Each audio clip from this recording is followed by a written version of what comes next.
You're listening to the Q Podcast. I'm your host, Kiana Canada, and this is where we discuss pressing issues that are shaping our world today.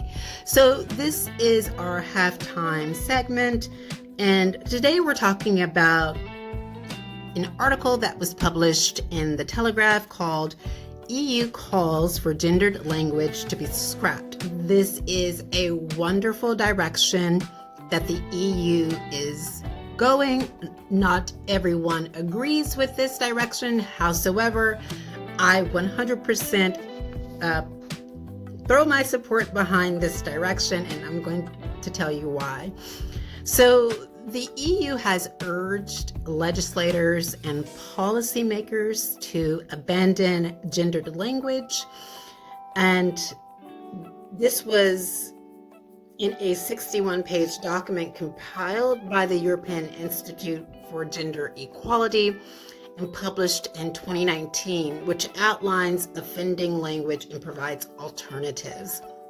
So it is titled A Toolkit on Gender Sensitive Communication, and the bundle advises against terms that are binary in nature, and most of these terms that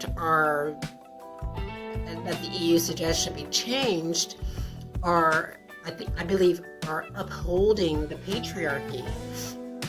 So instead of using these terms that are binary and that are stereotypical to women or to men, the EU is suggesting that we actually use more gender fluid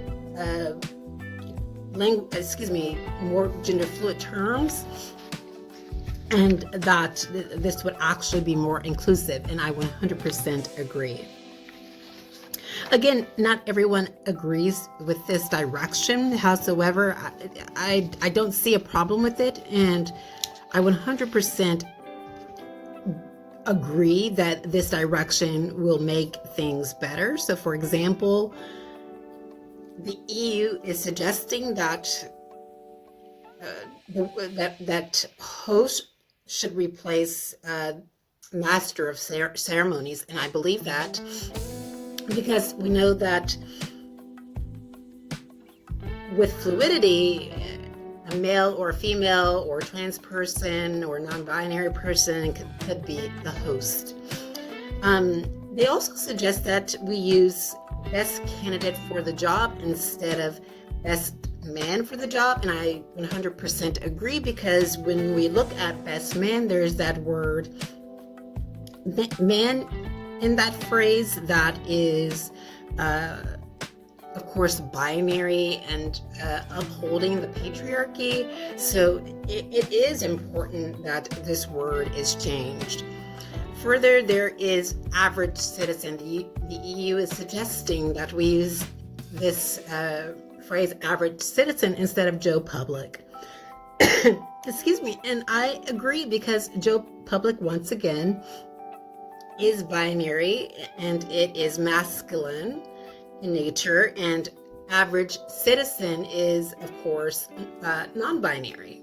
So it's more fluid, and it could be applied to male or female, or even a trans person.